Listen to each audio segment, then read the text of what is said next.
Anybody familiar with this picture?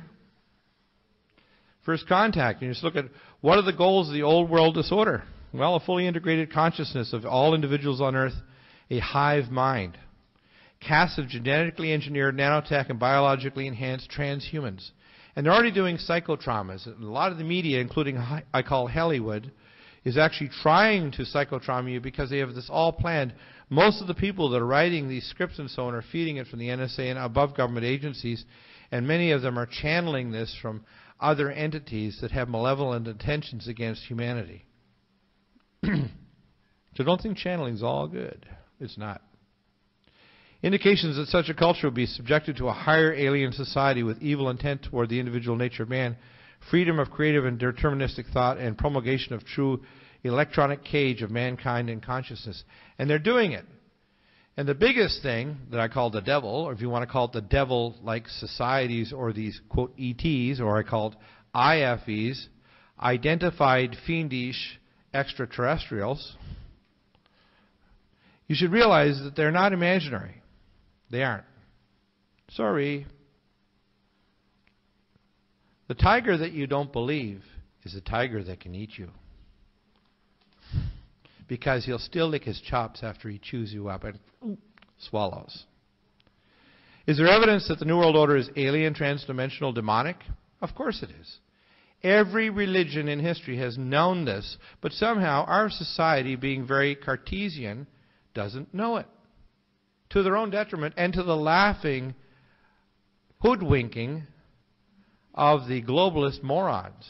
Even George Bush, just because he's a moron, he happens to be of the bloodline, so he knows a lot of these things, and he's kind of laughing at us, even though he's an idiot. Project Omega, conceived by the Nazis, and George Bush Sr., by the way, isn't an idiot, neither is his son, Jeb. They conceived these things because Project Omega literally is doing it, and they've advanced treaties that have done unbelievable things. Yes, do we have off-world bases? Of course we do. We've had a parallel space program since 1963. We have been doing parallel launches from Vandenberg Air Force Base here in California and on the East Coast. They do parallel launches and monitors it from Houston. And 80% of all the space projects have been for military purposes, including low Earth orbit satellites, star-based weapons, and, of course, they have an entire city on the moon, which they always blot out, that's doing mining for helium-3, which is used for nuclear fusion, for interstellar travel, and for advanced energy technologies. And, of course, these corporations all control the helium-3 because there are 100,000 times more helium-3 on the moon than there is on Earth, because it has a different origin than the planet Earth. Aurora Space Engineers contact on USS Luftwaffe. The Luftwaffe hasn't been gone. Believe it or not, they didn't surrender. The SS did not surrender with the secret treaty of Fort Hunt.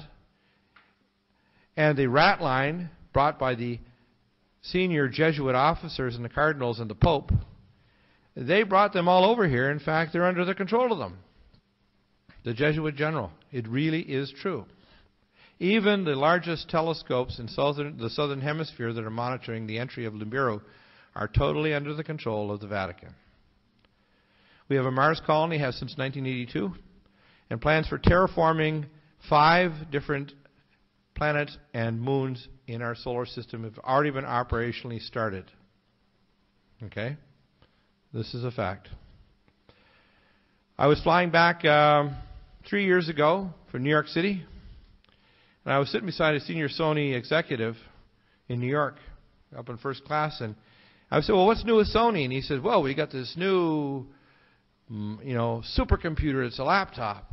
And I said, oh, that's cool. I said, I'll bet it uses micro laser optic logic. He said, how did you know that? That's classified. I said, my buddy that worked at Signal Saturn Systems was a senior NSA, and a guy that used to knock off sleepers after World War II, had one on his desk in 1962. And it wasn't human technology. Most of the technologies that you think that we have did not originate in the human mind. These are technologies that have been transferred and trickled.